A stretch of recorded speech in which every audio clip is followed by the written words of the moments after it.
there is no more talked about losing team in college football than the Colorado Buffaloes.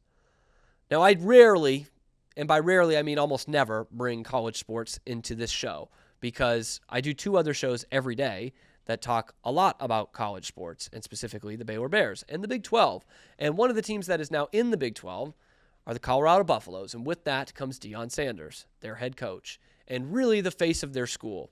No one cares about just about any other Colorado sport, first off, nor almost anyone else on the team, except for Travis Hunter, the best corner in college football, and one of the best quarterbacks in college football, whose name is also Sanders, and it's Deion's son, Shador. And they have been in the news cycle this whole summer, with bringing in a whole other team basically for the second year in a row. There's been some disciplinary issues, or at least rumors of that. And then there's the Deion Sanders show.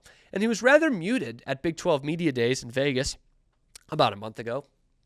Didn't say anything that made big headlines. He let other coaches do that. He let Dave Aranda of Baylor make some big headlines saying, we pay players. He let Mike Gundy of Oklahoma State make some headlines by saying, yeah, I've driven drunk 1,000 times.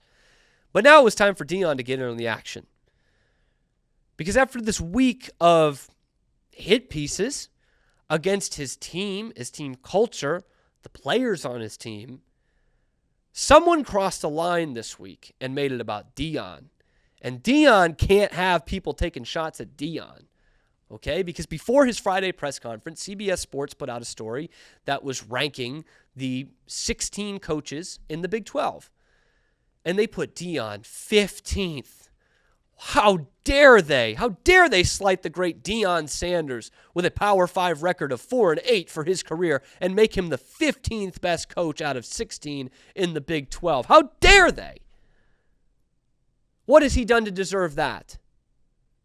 Or, more logical question, what has he done to deserve to be any higher than 15th? He had a nice, decent little run at Jackson State.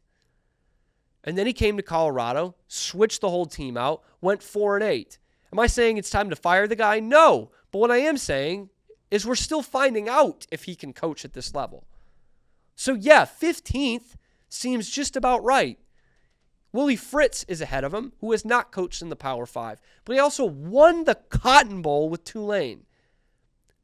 But that Deion takes that as slander and a personal affront. Again, this is written by CBS Sports. So he has a press conference for the local media on Friday. Every team has this weekly press conference. All your local media comes out, your newspapers, your fan sites, your local news stations. And one of the local news reporters went to ask him a question, but he's from the CBS affiliate. So Deion says, CBS? No, I can't answer that. Because CBS Sports wrote this story. Now, here's something a little educational for you. CBS, the network, and your local CBS station, they have nothing to do with one another. Nothing. Not a single damn thing, other than the fact that your local station, that one in particular, happens to be on the network. But CBS does not control anything that their local programming does. They are not owned by CBS. They're owned by another station or another company that owns stations.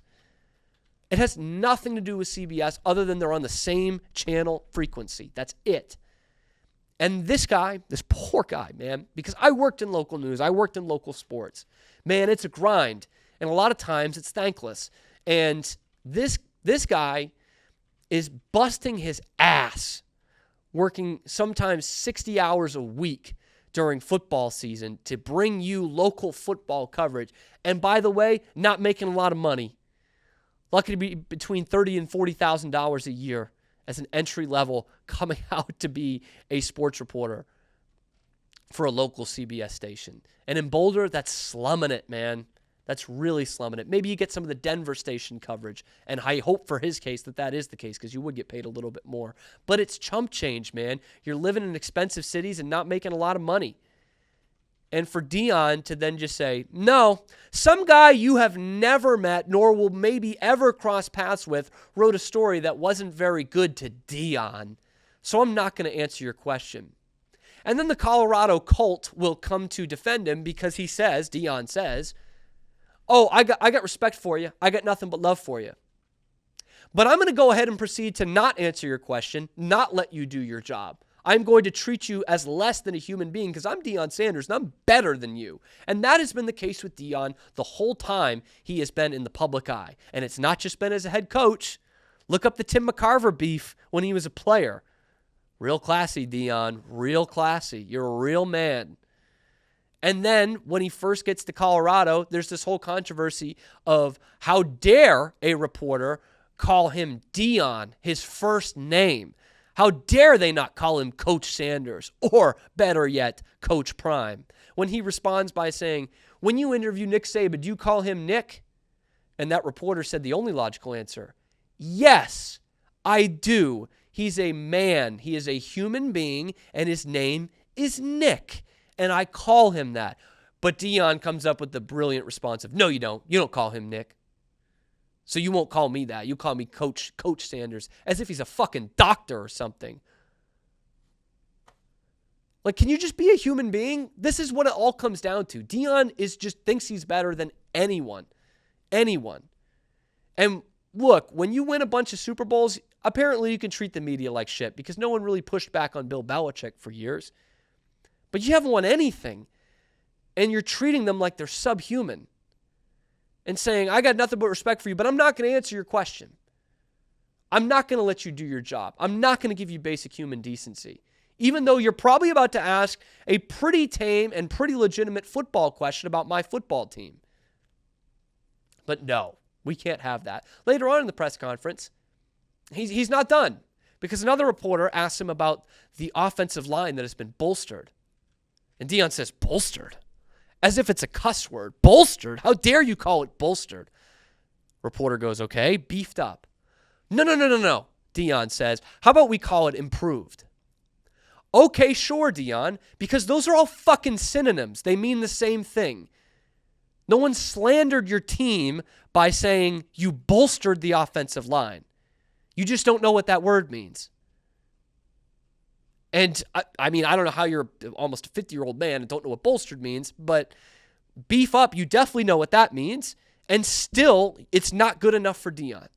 And then someone else asks about chemistry, and he says, you don't know nothing about chemistry. Great, thanks. Makes me feel better. Doesn't make me feel like shit at all to ask a pretty normal question about team chemistry and for you to just say you don't know nothing about chemistry. So it goes from, hey, someone you've never met wrote a bad story about me, so I'm not answering your question, to then the last two answers being, I don't know what that word means, and you don't know what that word means. He's not a nice guy. And I'm not saying he's evil or anything like that, but there's plenty in the past for Deion Sanders to prove he's not a good guy either. And this just gets evidenced by all these press conferences, and then they'll say, oh man, you're just coming after me because I'm a Hall of Famer, and because Colorado's under the microscope, and this, that, and the other. Because we know this, when the show comes into town, it is not the Colorado Buffaloes. It is Deion Sanders and Shador and Travis Hunter. It's the Deion Sanders show. Colorado is not playing on, Fox's noon kickoff because they're the Colorado Buffaloes and they won a national championship 35 years ago. They're not doing it because Rashaan Salam played there and Sal Anesi played there. May he rest in peace. They're doing it because Deion Sanders is the head coach. And Deion, to his eternal credit, will never let you forget. In his weird way, he will never let you forget that it is the Deion Sanders show. We are Rogue Media Sports.